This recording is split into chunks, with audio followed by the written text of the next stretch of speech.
नमस्कार प्यारे विद्यार्थियों। मैं तेजकरण चौहान मांगीलाल बागड़ी महाविद्यालय नोखा सह आचार्य इतिहास।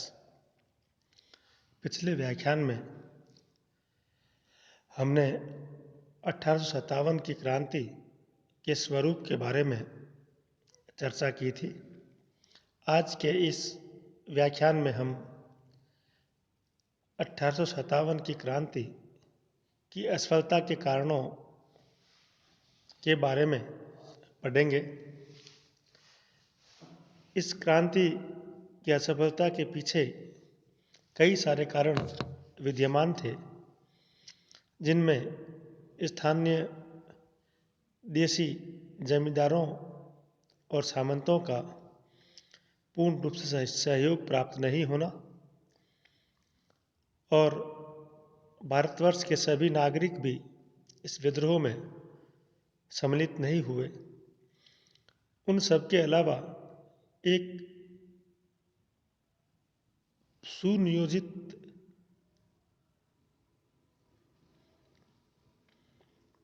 सुनियोजित लक्ष्य का अभाव और किसी संगठन का न होना भी इस क्रांति की असफलता का कारण बना। अंग्रेजों को भारत से निकालने के लिए 1857 में जो संघर्ष आरंभ हुआ, उसकी असफलता तो पूर्व निश्चित थी। इसकी असफलता के लिए 5 प्रमुख कारण माने जाते हैं। सबसे पहले मेरठ का विद्रोह, नंबर 2 सिख और गोरखा सेनाओं की गद्दारी, दक्षिण भारत की उदासीनता, नरेशों और सामंतों का असहयोग और योग्य नेता का अभाव। पी.ई. रॉबर्ट्स भी कुछ 2 अन्य कारण भी मानते हैं कि केंद्रीभूत विद्रोह और कैनिंग की उदारता भी इसकी असफलता के और कारण थे। डोडवेल किसी संगठन के अभाव को भी इसका कारण मानते हैं। समग्र रूप से जब हम चर्चा करते हैं तो सर्वप्रथम मेरठ का विद्रोह जो हुआ, उसका भली भांति क्रियान्वित न होना की वजह से इस क्रांति की असफलता निश्चित हो गई थी। विद्रोह की योजना पूर्व योजना अनुसार 31 मई 1857 का दिन संपूर्ण भारत में एक साथ विद्रोह करने हेतु तय किया गया था, किंतु दुर्भाग्य से 29 मार्च 57 को मंगल पांडे ने विद्रोह का झंडा खड़ा कर दिया। जब यह समाचार तत्काल मेरठ पहुंचा और 10 मई 57 को मेरठ में भी विद्रोह प्रारंभ हो गया। वस्तुतः निश्चित समय से पूर्व विद्रोह करके विद्रोह की योजना का तार तोड़ दिया गया। इस प्रकार अपरिपक्व अवस्था में विद्रोह आरंभ करने से असफलता तो निश्चित थी ही। जैसा कि मेलिसन लिखते हैं, यदि पूर्व निश्चय के अनुसार 31 मार्च 57 को एक साथ सभी स्थानों पर स्वाधीनता का व्यापक और संग्राम आरंभ हुआ होता, तो कंपनी के अंग्रेज शासकों के लिए भारत को फिर से विजय कर सकना किसी भी प्रकार से संभव नहीं होता।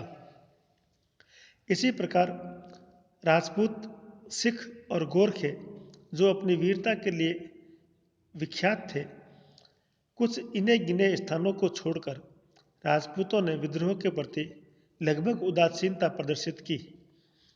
सिखों ने ब्रिटिश साम्राज्य का समर्थन करना उचित समझा। सिख बंगाल सेना से, जिसने पंजाब विलय के समय अंग्रेजों का साथ दिया था, प्रतिशोध लेना चाहते थे तथा वे मुगल सम्राट का, जिसने गुरु तेग बहादुर को मरवाया था, समर्थन करने को तैयार नहीं थे। अतः वे अंग्रेजों के प्रति वफादार रहे। सिखों ने दिल्ली और लखनऊ जीतकर क्रांति की कमर तोड़ दी।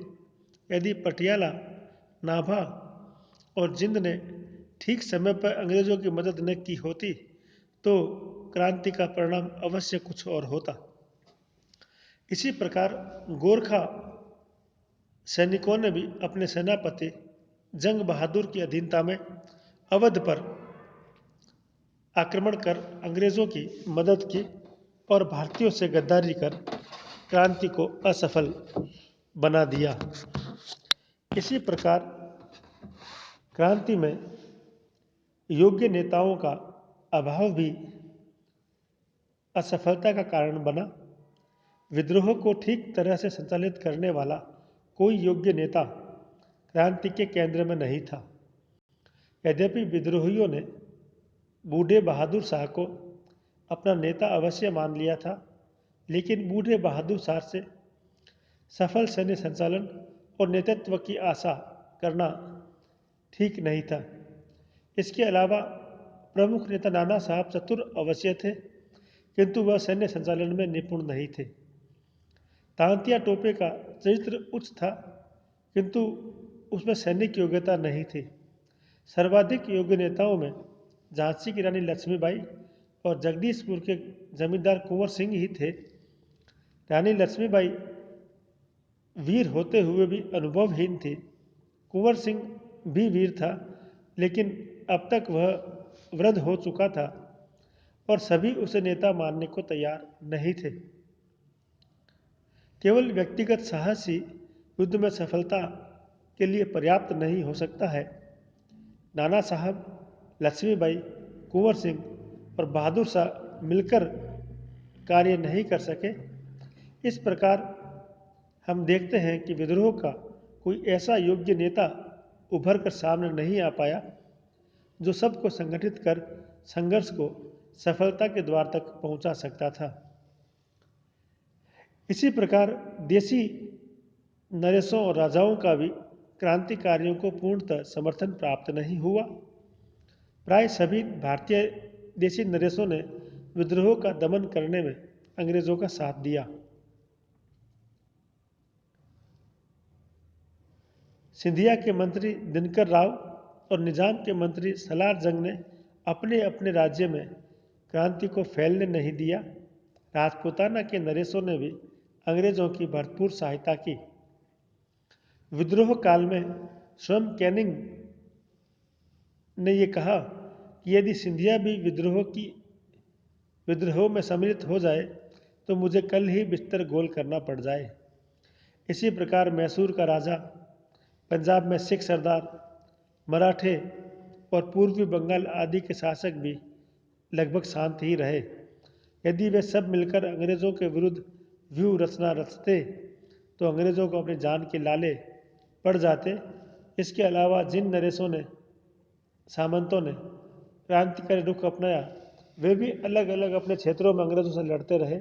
फलस्वरूप अंग्रेजों ने धीरे धीरे उन्हें एक एक करके अलग थलग कर दिया और परास्त करने में सफलता प्राप्त की। इसी प्रकार दक्षिणी भारत, नर्मदा के दक्षिण में स्थित भारतीय भूभाग कमोबेश शांत रहा। यदि उत्तर भारत के साथ साथ दक्षिण भारत में भी विद्रोह फैल गया होता तो इतने विशाल क्षेत्र में फैले हुए विद्रोह को दबाना अंग्रेजों के लिए असंभव हो जाता।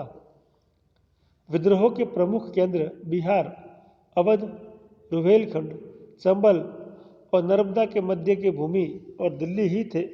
अतः अंग्रेजों ने दक्षिण से सेनाएं बुला ली और विद्रोही क्षेत्रों पर आक्रमण करके विजय प्राप्त की। अंग्रेजों को बहुत ही सीमित क्षेत्र में विद्रोह का सामना करना पड़ा। इस प्रकार दक्षिण भारत की उदासीनता अंग्रेजों के लिए एक वरदान के रूप में सामने आई। अंग्रेज निजाम और सिंधिया का नाम कृतज्ञता के साथ लेते रहे। इसी प्रकार नागरिकों का भी असहयोग रहा। वस्तुतः मोटे तौर पर यह विद्रोह कुछ नरेशों, जमींदारों, जागीरदारों और सैनिकों तक सीमित रहा। भारत की अधिकांश जनता कृषक थी। कोई भी विद्रोह इस वर्ग की उपेक्षा करके सफल नहीं हो सकता था। विद्रोहियों ने किसानों का सहयोग प्राप्त करने का कोई प्रयास नहीं किया। इस प्रकार यह क्रांति जन क्रांति के रूप में नहीं बन सकी। जो लोग संघर्ष कर रहे थे वे अपने स्वार्थों के वशीभूत होकर लड़ रहे थे। विद्रोही मुख्यतः पुरानी व्यवस्था के समर्थक थे, अतः उसका असफल होना स्वाभाविक था।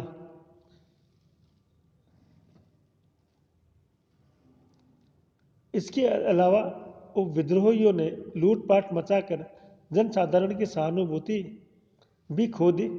जेलों को तोड़ने से पेशेवर चोर और लुटेरे कैदी बाहर निकल आए, जिससे चारों ओर अराजकता फैल गई।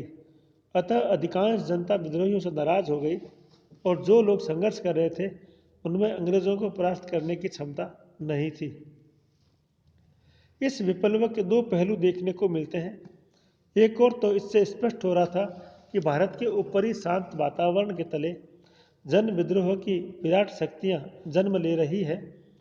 वहीं दूसरी ओर इस विद्रोह पर दकियानूसी और सामंतवादी शक्तियों की छाप भी थी। इस प्रक्रियावादी स्वरूप के कारण इसे शिक्षित वर्ग का समर्थन प्राप्त नहीं हो पाया। इसके विपरीत अंग्रेज राष्ट्रीय भावना से प्रेरित होकर अपने साम्राज्य की सुरक्षा के लिए लड़ रहे थे, अतः विद्रोह का असफल होना स्वाभाविक ही था। इसी प्रकार विद्रोहियों में केंद्रीय संगठन का भी पूर्णतया अभाव था। यद्यपि विद्रोह आरंभ होने से पूर्व कुछ संगठन एवं योजना अवश्य थी, किंतु विद्रोह प्रारंभ हो जाने के बाद योजना का क्रमबद्ध रूप दिखाई नहीं देता है। विद्रोही सेनाओं के दिल्ली पहुंचने तक तो किसी पूर्व निश्चित योजना का स्वरूप दिखाई देता है, किंतु बाद में वह समाप्त प्राय दिखाई देता है। कोई केंद्रीय संगठन होना चाहिए था जो अंग्रेजों की गतिविधियों को ध्यान में रखकर सभी क्षेत्रों के विद्रोहों में समन्वय स्थापित कर सकता। जैसे झांसी और बुंदेलखंड में विद्रोह उस समय प्रारंभ हुआ जब दिल्ली और कानपुर में अंग्रेजों को सफलता प्रारंभ हो चुकी थी। ऐसे विद्रोह को असफल करना अंग्रेजों जैसे कूटनीतिक और साम्राज्यवादियों के लिए असंभव नहीं था। इसी प्रकार तत्कालीन गवर्नर लॉर्ड कैनिंग की उदारता भी विद्रोहियों को शांत करने में सफल हुई। कुछ अंग्रेजों ने कैनिंग की उदार नीति की बड़ी आलोचना की तथा क्रांति का दमन करने में अपने पार्श्विक प्रवृत्ति का परिचय देने का प्रयास किया, किंतु कैनिंग ने स्पष्ट रूप से घोषणा की कि जो हथियार डाल देगा उसके साथ न्याय होगा और हिंसा करने वालों को छोड़कर सभी को माफ कर दिया जाएगा। इस घोषणा का व्यापक प्रभाव पड़ा। माने जलते हुए अंगारों पर पानी डाल दिया गया हो।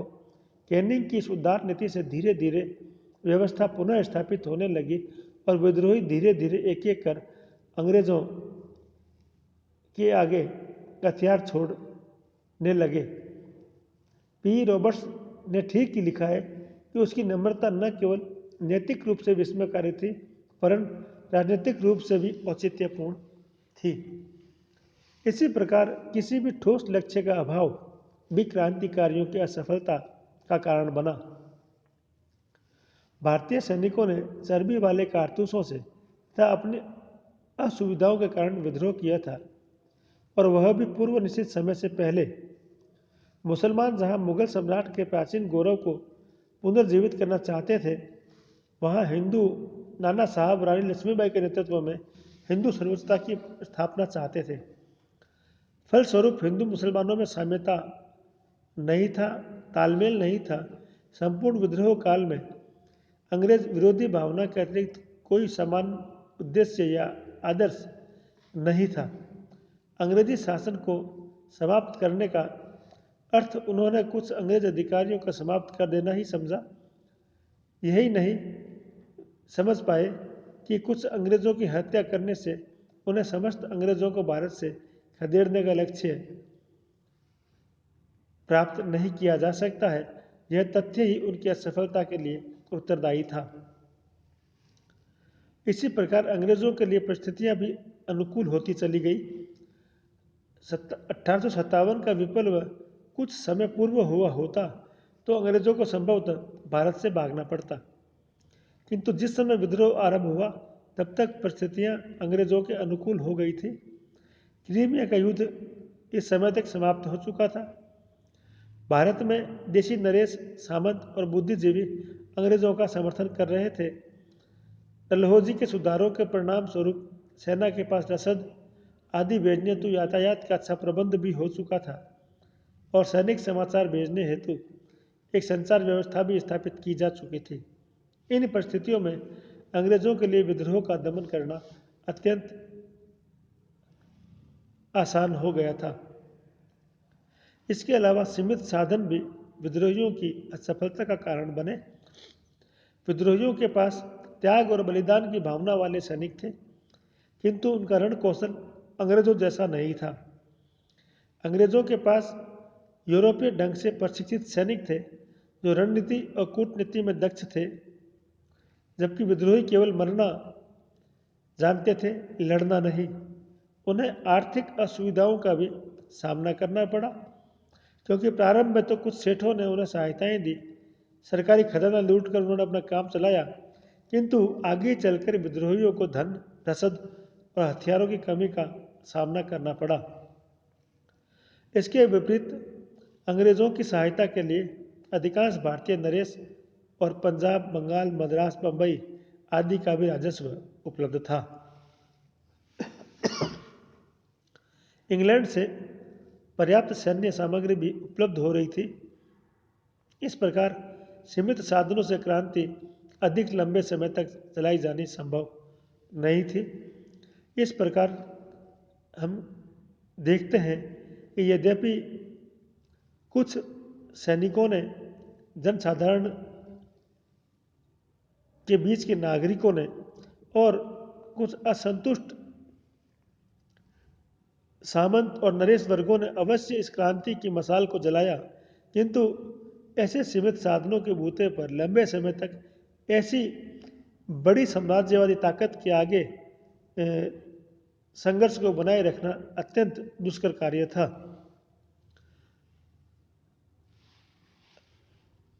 इस प्रकार ये क्रांति अपने लक्ष्यों को प्राप्त करने में असफल हुई, लेकिन फिर भी इसका एक सुखद परिणाम ये कहा जा सकता है कि इसने ये प्रकट कर दिया कि भारतीयों में अंग्रेजों के प्रति अंदर ही अंदर एक व्यापक असंतोष जन्म ले रहा है और समय आने पर वो कभी एक विकराल रूप भी धारण कर सकता है।